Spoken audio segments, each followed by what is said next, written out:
cause I'm not shy.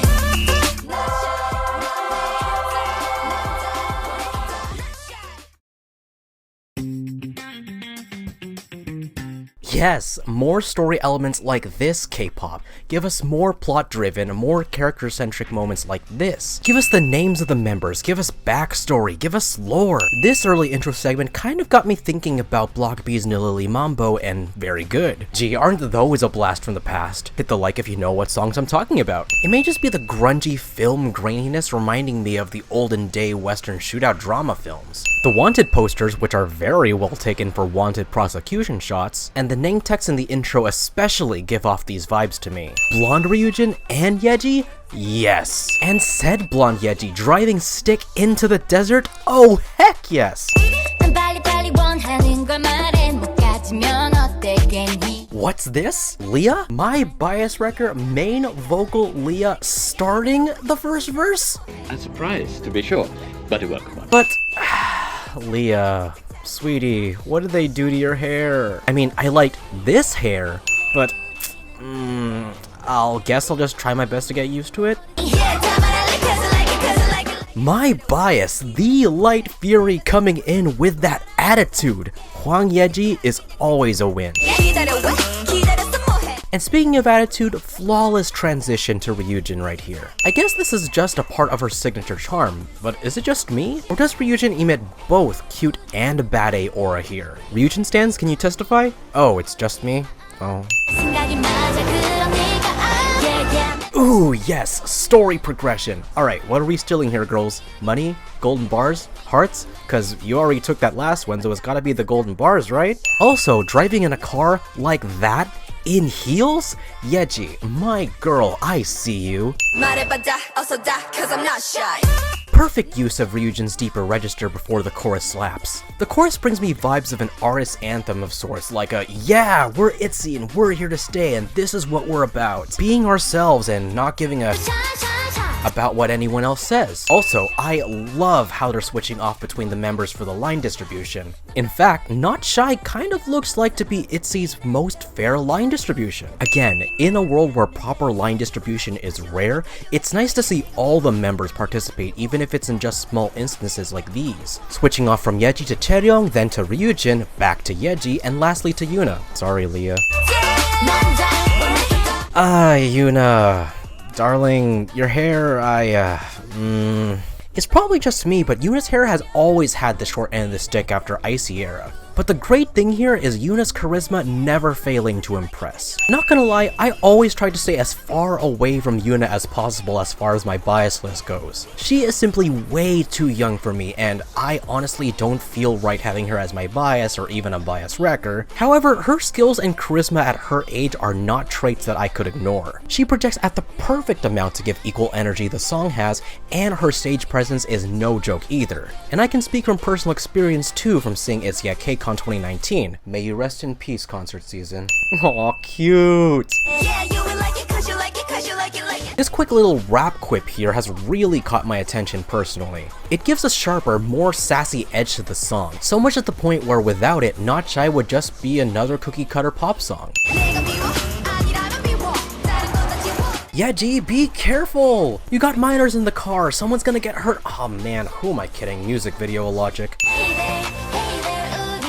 Not your average main vocal part. I am living for Leah getting the line she deserves, and Chaeryeong too. This is truly their era. Also, does anyone else think Leah kinda reminds you of an adorable poodle with this hairstyle? Am I focusing too much on their hair this comeback? I'm focusing too much on their hair. Moving on. Imagine 5 jaw-droppingly talented and beautiful Korean women pulling up to the front of your truck and all simultaneously pointing guns at you. Alright fam, my time has come. Take it away, day 6. Wait, girls, you forgot your car? Your nice stick shift? You're leaving it? You're leaving it? You're leaving it? Now the guy has your nice stick shift. I hope whatever's in that truck was worth it.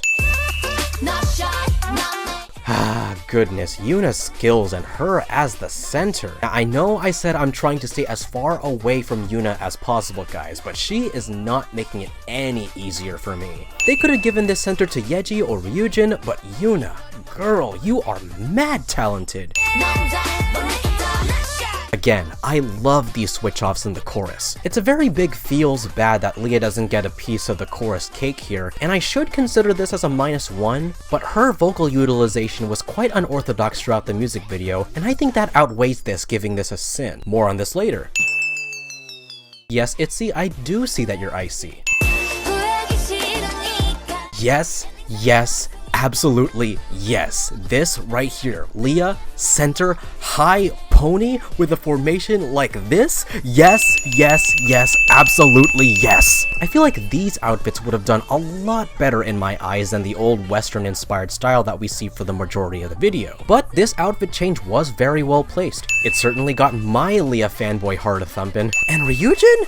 With a high, long ponytail? Yes, absolutely yes. I was not ready, you were not ready, Mids, you were not ready for this stroke of yes. Everything about this scene is yes!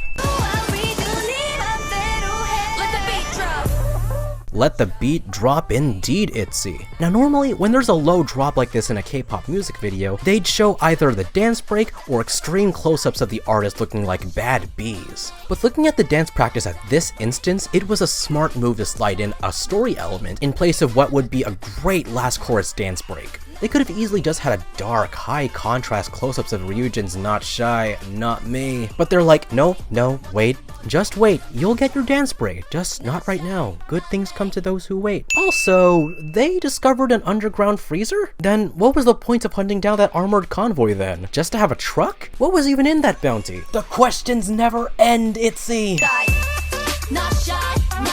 There's the dance break. For real though, I just cannot get enough of these white outfits. As y'all can tell, I'm pretty icy era biased, and ITZY just looks stunning in white. Staying true to their comeback continuity by always ending their choreos with the crown poses. I love seeing how many variations they can do and how long they've stayed true to this since their debut. So, they stole a truck, just to have as their pedestal, and to spray paint their comeback title over? Yep, I can say that ITZY are queens of their own right. So you mean to tell me they did all of that work, speeding with the windows down in the desert, held a truck driver at Quinn gunpoint, abandoned their perfectly good stick shift in the middle of nowhere, left a man stranded in said middle of nowhere, just to find sweet sugary confections? ITZY. Only you can do this to me. I'm not even mad. My lore junkie is quaking right now, but I ain't even mad at this. It's almost the end of summer. We gotta live it up and eat all the ice cream and cake we can before Zoom University begins again. What? You mean to tell me that Mr. JYP himself wrote the lyrics for this? What's the criteria for a song to have the JYP whisper in it these days? Okay, so ITZY's summer comeback. And my, I have to say, this isn't the perfect comeback music video. A lot of people who watch my channel sometimes tell me that I'm too much of an optimist and a borderline K-pop shill who likes everything he watches. Heck, this series is called Everything Great About K-pop and KpopWins. It's oozing with positivity. While that's true to an extent where I do enjoy a large majority of the K-pop content I watch, I do have my gripes and criticisms too. For example, the setting of this music video, I didn't like too much. I mean, what aspect of independence, strong-willed dominance, and I'm proud to be myself screams desert wasteland and abandoned auto shops? The only instance of that concept I saw was at the beginning scene with all the wanted posters of the girls and them having their own title sequences, but that's about it. I would have much rather had ITZY traversing their cityscape and building upon their glitching digital universe that they've created during their debut and carried on over to ITZY. Or even a music video plot of ITZY straight up stealing other girls' boyfriends effortlessly in a comedic fashion if they wanted to get witty. At least then the music video would have built upon their world or would have had an extra edge of entertainment factor aside from what's already a pretty great song. One thing that I love about ITZY is that their structure is not that easily predictable. I love it in K-pop K-pop when vocals have short little rap segments here or there, or when rappers have a chance to sing. So much to the point where you begin to believe that there are more triple threat members than you first thought. In this music video specifically, I loved seeing Leah in particular having both lead and main vocal parts. She, a main vocal, having parts a lead vocal would normally have, and because of that, she earned herself more center parts than usual. Have you guys noticed that? Count how many times Leah was in the center for this music video. Firstly, Leah was the first member introduced in the title sequence, also looking like a girl that I would totally crush on in high school. She has an entire 7 seconds to herself starting off the song, which doesn't sound like a whole lot, but trust me, in a world where idols are lucky to have just one word of a line, this is a treasure trove of lines. Another 8 seconds to herself in the bridge, not including the story elements, and she gets to be the center of that scene that so royally wrecked me. Like I said, I'm not even mad that Leah didn't get a slice of the chorus pie here. She is very safely securing herself some precious center time here. And speaking of center time, whenever an ITZY member steps into the center position, they rocked it. It's like all 5 of them trained to be centers, and it would be a crime of me not to point out how each member shines in this role. Firstly, with Leah. Whoever says that Leah is a lazy dancer just needs to take a nap or something. In most cases, critics of Leah's dancing have not tried an ITZY choreo for themselves, and ITZY dances are no easy feat. As a dancer with almost a decade experience under my belt, I've learned if a dance looks easy and requires little effort, it's not. The more laid back a dance looks, especially in K-pop, arguably the more intricacies and more details there are. The angles are suddenly the most important aspect of the choreo, the feel of the dance is more significant, and your stage presence becomes half the dance. Now Leah, in my observation, is around the lines of a quote-unquote less is more type of performer, where her qualities lie in her subtleties rather than going all out like Yeji or Ryujin. I want you guys to watch her center parts again and look out for the small, subtle changes she has in her demeanor and her energy. Every smirk, every head tilt, every face scrunch. It's my headcanon that that's on purpose. Once you've seen and learned to appreciate this, you will have witnessed Che Jisoo's power. Alright, I rambled enough about Leah. Speaking of power, Ryujin and Yeji. It goes without saying that these two are like ITZY's mitochondrias. They are the powerhouses of the cell that is ITZY. Their strengths are easily seen in their raps and their center moments, and that's something that all of us mid-Zs can take as common sense. Chaeryeong, I'm especially proud of for her parts being a lot more memorable and prominent compared to past comebacks. People may say that Chaeryeong got screwed over in this comeback as she has the equivalent of sub-vocal parts of her just saying ITZY in the chorus, but when she took the center, she commands your attention, and that's something that I've wanted Chaeryeong to do for a while now. And lastly, LOONA. I made it clear that I don't want LOONA to be anywhere close to my bias list or my bias record tiers, but like I said, her talent is something that you cannot overlook. She is not an exception to the generation of maknae powerhouses, and even though she's the youngest, she fits this song's concept the most if it wasn't for Ryujin and Yeji. Overall, Not Shy is growing on me the more I listen to it. When COVID-19 is over, I just can't wait to yell ITZY at the top of my lungs during the chorus at KCON. The music video itself, while the girls' visuals were stunning as always and the music video's payoff entertaining, it's still definitely not their best work. ITZY still takes the cake for me. Huh, get it? Because, you know, they got cake at the end. But that's not to say that Not Shy is a bad song. Not at all. I see what they were going for in the music video, but I just don't think it was the best match in terms of set design and the song concepts going together. I'm still definitely going to be listening to this song for a long time, and it is not leaving my personal playlist anytime soon. And so, Silent N, that brings us to the end of the second episode of KpopWins. I know it's truly been a while since the first episode of KpopWins. With my real life job and just my life getting in the way, it's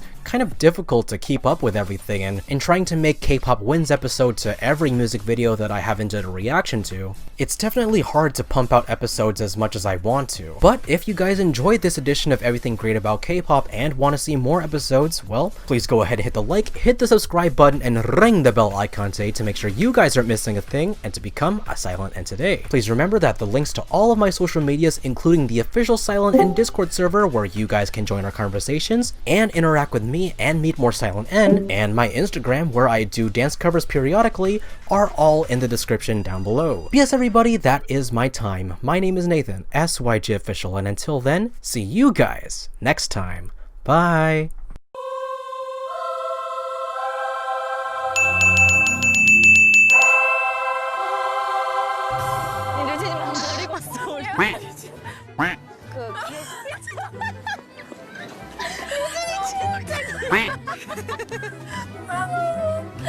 Quack.